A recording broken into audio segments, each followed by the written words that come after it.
Today's lesson is the Greek freak, NBA star Giannis Antetokounmpo.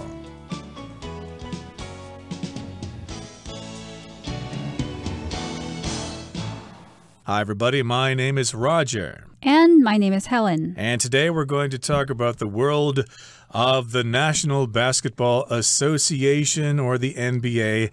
And we've got this Greek basketball player by the name of Giannis Antetokounmpo. It's quite a long name. It's Greek. And because he comes from Greece, he's referred to as the Greek freak. Yes, Giannis Antetokounmpo is Greek. However, he comes originally from Nigeria. So he has a very interesting background as well as a very interesting personal story because even though he is very successful now as an athlete, he didn't have a very easy childhood. He had to struggle a lot, and it wasn't easy for him to arrive to where he's at today. Right. So, of course, lots of people here in Taiwan are big fans of the NBA, and we all like to learn about the lives of the players. And today we're focusing on a player from Greece who has Nigerian ancestry. So let's get to it, everybody. Let's listen to the first part of our lesson for today, and then we'll come back to discuss it. The Greek freak, NBA star Giannis Antetokounmpo. Affectionately known as the Greek freak, 27-year-old NBA player Giannis Antetokounmpo has risen to legendary status. The 211-centimeter tall powerhouse has received back-to-back MVP awards and led the Bucks to victory. However, success didn't come easily.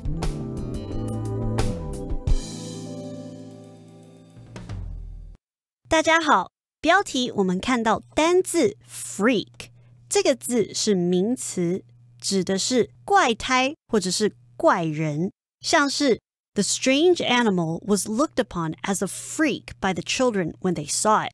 当孩子们看到这个奇怪的动物时，他们把它当作怪胎。或是 Though Alfred was well aware that his hair color set him apart from other children, it still hurt his feelings to hear them call him a freak.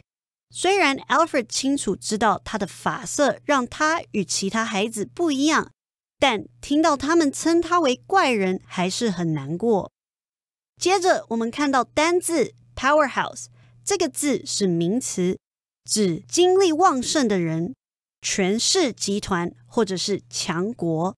举例来说， Donald Trump is considered by many to be a real estate powerhouse.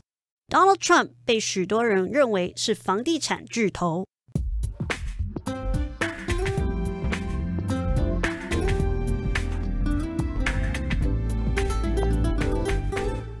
So here we have the word freak. Now, freak has several meanings. You can call someone who is very strange looking or who acts really strangely, but in a negative way, a freak. But a freak can also be used to describe somebody who is really good at doing something or really interested at doing something. So you can call somebody a math freak. If that person is really good or interested at mathematics, that person is a math freak. Here, the phrase Greek freak to describe this basketball player is drawing attention to the fact that Giannis Antetokounmpo is Greek, and he's also a freak because he is really, really good at basketball, and he's also really interested in this game. So in the first sentence, we have affectionately known as the Greek freak. 27-year-old NBA player Giannis Antetokounmpo has risen to legendary status. So he is affectionately known by this nickname, the Greek freak. Affectionately because maybe a lot of fans call him this, and when they call him this, they don't mean anything bad. On the contrary, his fans call him this because they think he's great. And this NBA player has risen to legendary status. So legendary means very famous or being well known for a very long time. And even though he hasn't been playing for a long time, playing basketball for a long time, he's done so well that he has earned legendary status, which suggests that later on in the far future, people will still be talking about how great Giannis Antetokounmpo was. Right, so he has already become a legend even though he hasn't been playing basketball for long. The 211-centimeter tall powerhouse has received back-to-back MVP awards and led the Bucks to victory. So we're describing him in many ways in this sentence. First of all, he sounds like he's a pretty tall fella. He's 211 centimeters tall. So if you're describing someone's height here, you can put these hyphens in there. The 211-centimeter tall powerhouse has received back-to-back MVP awards. So we're describing him as a powerhouse, which means he's a powerful basketball player. He's good at scoring, and he has lots of good skills and things like that. And he has been rewarded for his performance. He's received back-to-back MVP awards. If something's back-to-back, it's one after the other. So he received a Most Valuable Player award one year, and then he received the same award the following year, back-to-back. That's right. However, success didn't come easily. So he did have a very rough road to success. As we mentioned before, he didn't have a very easy childhood, and his family was also not doing very well in Greece. So in the next section, we're going to look more closely at Giannis Antetokounmpo's background. Born in Greece to Nigerian parents, Giannis grew up in a loving but poor home. As illegal immigrants, his parents struggled to find work. Giannis and his three brothers did what they could to contribute, selling watches and bags on the street. Even so, they sometimes had to survive on just one meal a day. The family also faced discrimination due to their ethnicity, and Giannis avoided going out at night for fear of being assaulted.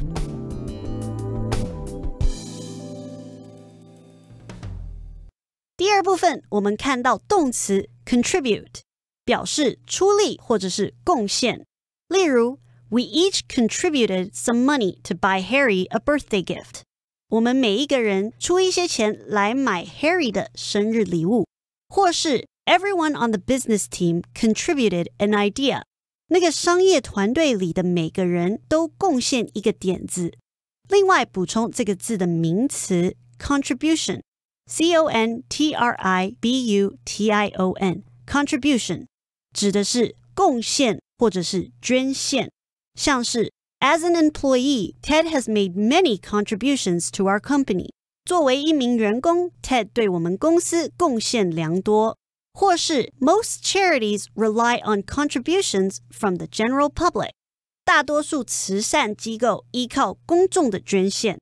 再来，我们看到名词discrimination 这个意思是歧视或者是区别对待。例如 Most countries have laws preventing discrimination in hiring practices. 大多数国家都有法律防止招聘行为中的区别对待。另外，补充这个字的动词 discriminate D-I-S-C-R-I-M-I-N-A-T-E discriminate 指的是歧视或者是偏袒，像是 The disease does not discriminate between ethnicity and gender. 那种疾病不分族群或性别都会罹患，或是 It is illegal in many countries for employers to discriminate because of race, religion, or gender. 在许多国家，雇主因种族、宗教或性别而有所歧视是违法的。接着我们看到单字 assault 这个字是动词，指的是殴打或者是袭击。举例来说 The police are searching for a man who assaulted the woman last night. 警方正在搜寻昨晚殴打那名妇人的男子。或者 The woman's friends and family say they have no idea why she suddenly assaulted people. 该女子的朋友和家人表示，他们不知道她为什么突然袭击人。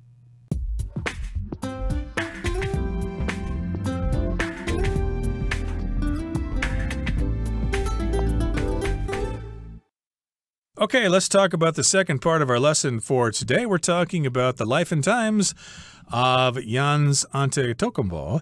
Born in Greece to Nigerian parents, Yanis grew up in a loving but poor home. So he was born in Greece, but his parents were Nigerian.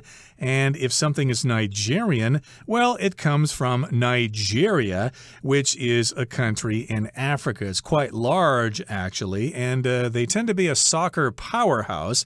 The Nigerian national team does quite well in international tournaments. And he grew up in a loving home. Of course, the parents loved their kids, so it was a loving home, but it was poor. They didn't have a lot of money, so they probably had to make a lot of sacrifices. As illegal immigrants, his parents struggled to find work.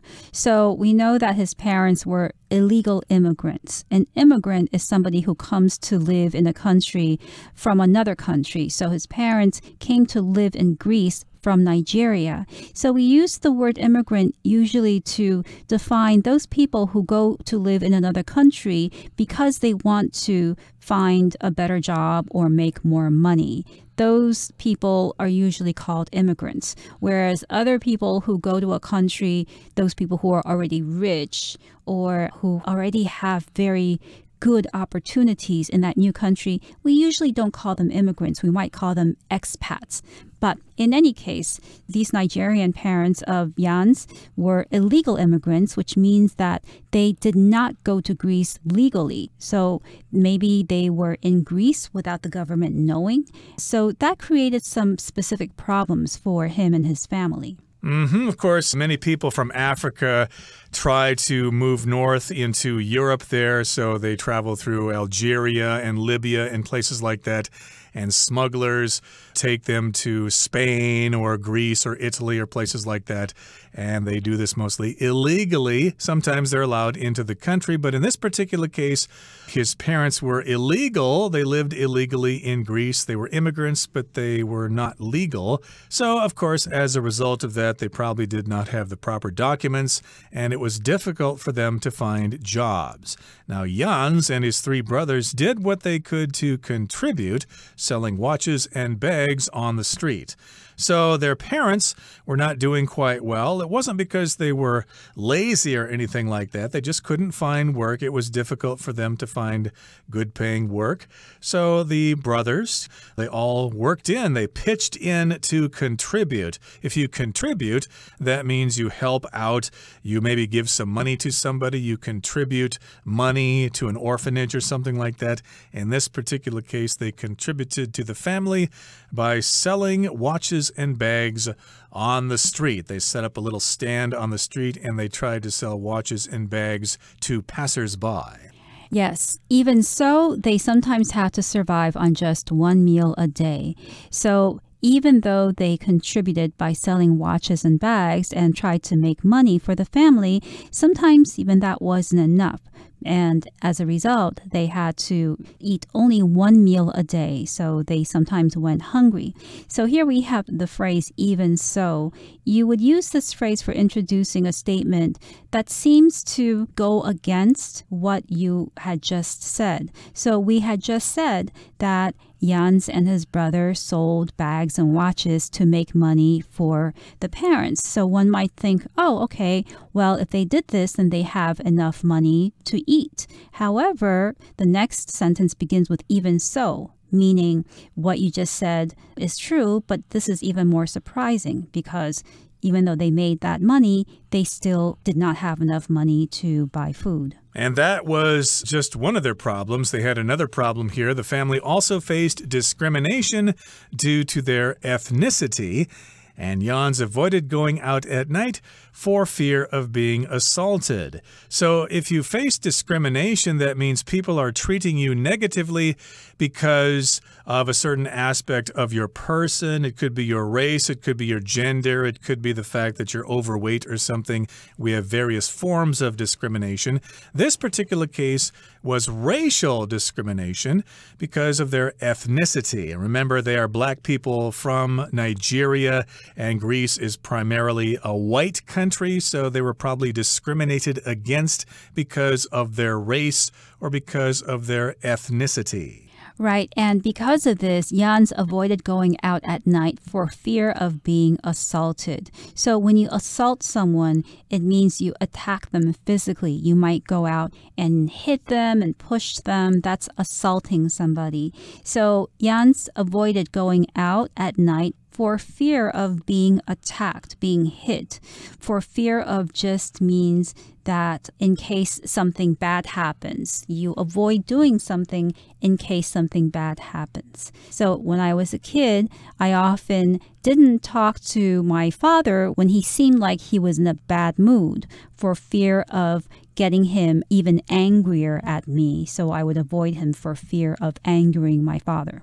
Or when I was a kid, of course, I did not go swimming for fear of drowning. I was very afraid of the water when I was very young.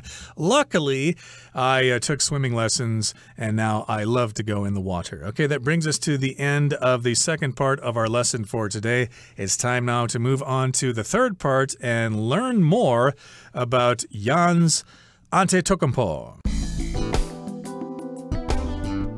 Despite their difficult circumstances, Giannis and his brothers found joy in sports. One day, when they were playing outside, a basketball coach spotted 13-year-old Giannis and saw his potential. The coach persuaded the boys' parents that basketball could provide their children with a better life. Soon after, Giannis attracted the attention of NBA scouts. The Milwaukee Bucks took a chance on him, never imagining that he would become such a boon to their team.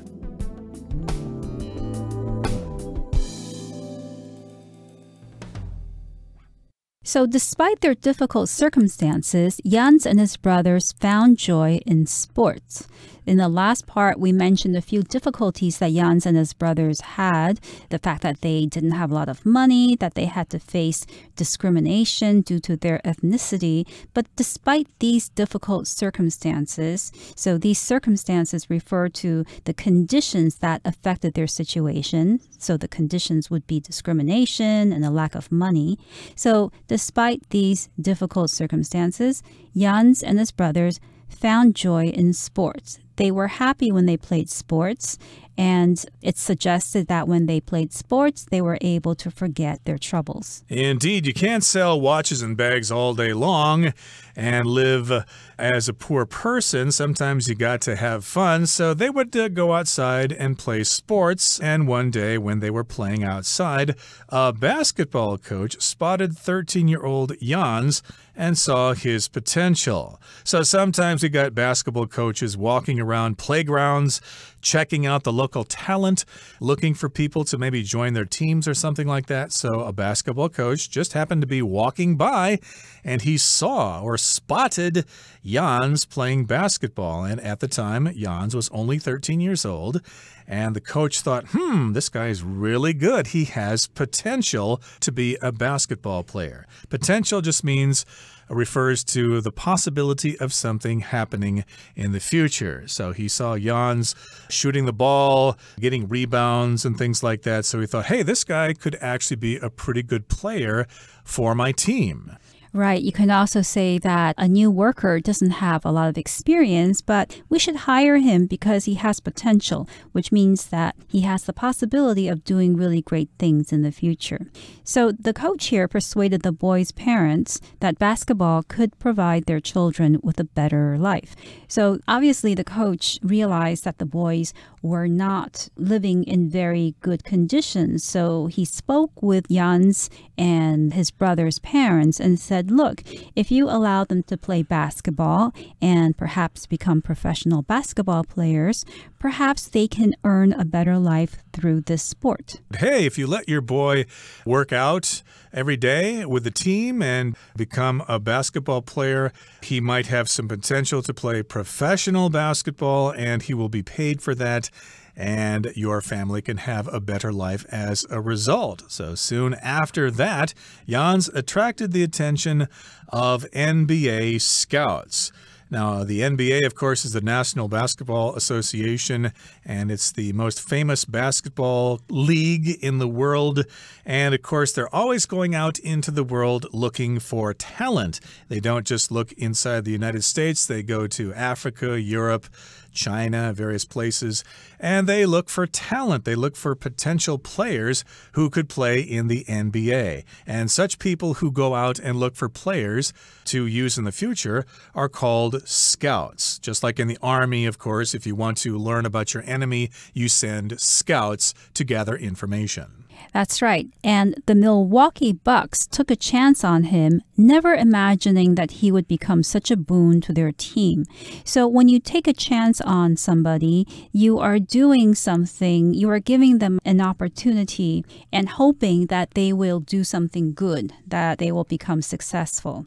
So this team, the Milwaukee Bucks, took a chance on Jans because Jans had no experience, but they decided, okay, we think that he could be very successful and be very good for the team one day, so let's take a chance on him. When they did that, however, they never imagined that he would become such a boon to their team. So a boon is something that's really useful, that brings really great benefits to somebody else. So eventually he became a player for the Milwaukee Bucks, and the rest is history. That brings us to the end of our explanation for today. Here comes Hanny.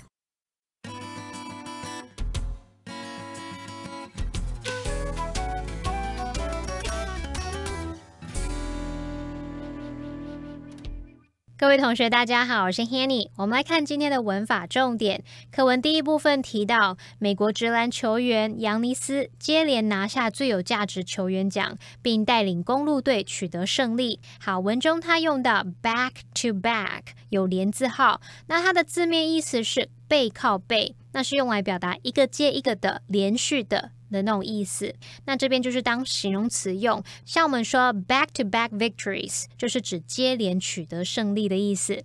好，那顺便补充几个有趣的用语，它也是用身体部位搭配连字号，像第一个 head to head有连字号哦，那这表示一对一正面对抗，就像牛啊、鹿等等或是其他动物，他们在互斗的时候会用头或是用他们的脚相撞。那这个用语呢，就常常用来比喻说在牌局啊或是在运动比赛里面双方正面交锋对决的意思。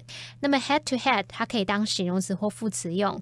举例来说， The twins will go head to head in the school spelling bee next Monday。 那对双胞胎下周一会在学校的拼字比赛当中对决。好，第二个补充的是 toe to toe 脚趾碰脚趾，那一样有连字号，它是用来描述双方因为争执而靠得很近，也就是近距离对战针锋相对的意思，也可以用来描述双方竞争激烈。像如果我们说 It's going to be a toe to toe competition， 就表示说那将会是个竞争激烈的比赛。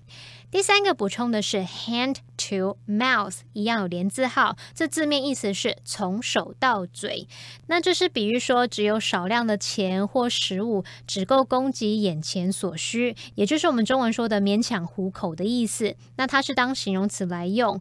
我们也可以用 live from hand to mouth 或者是 live hand to mouth， 这时候呢通常就是没有连字号，去表达说某人他经济拮据啊，仅能糊口的意思。举例来说， He's been living hand to mouth since he lost his job。 自从他失业以来，一直都只能勉强糊口。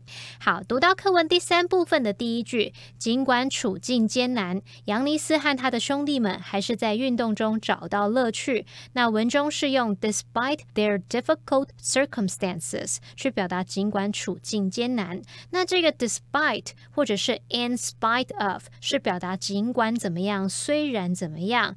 那么要特别注意，它们是介系词，之后要接名词或动名词。举例来说， They continued to hike despite the rain。 尽管下雨，他们还是继续健行。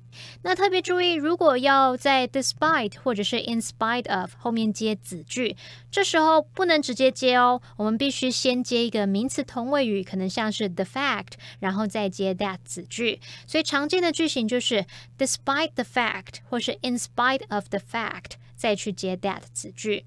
像刚刚的例句就可以改写成 They continued to hike despite the fact that it was raining， 或是你也可以直接就改用连接词 though although 来连接子句就好了。像你也可以写说 Though it was raining, they continued to hike。 好，那以上是今天重点整理，我们回顾今天的单字吧。Legendary, A bat used by legendary baseball player Babe Ruth sold for more than $1 million. Immigrant. The immigrants brought their food and culture with them to America. Contribute. Now that you're working, it's time for you to contribute to the household finances. Discrimination. Unfortunately, racial discrimination still exists in society. Assault. 3 men assaulted Frederick when he was walking home from work. Circumstances. To improve her circumstances, Cindy decided to work 2 jobs. Potential. Rihanna doesn't have much experience, but she shows great potential.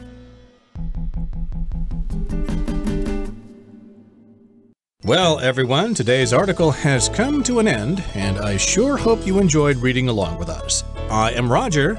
I'm Helen. See you next time.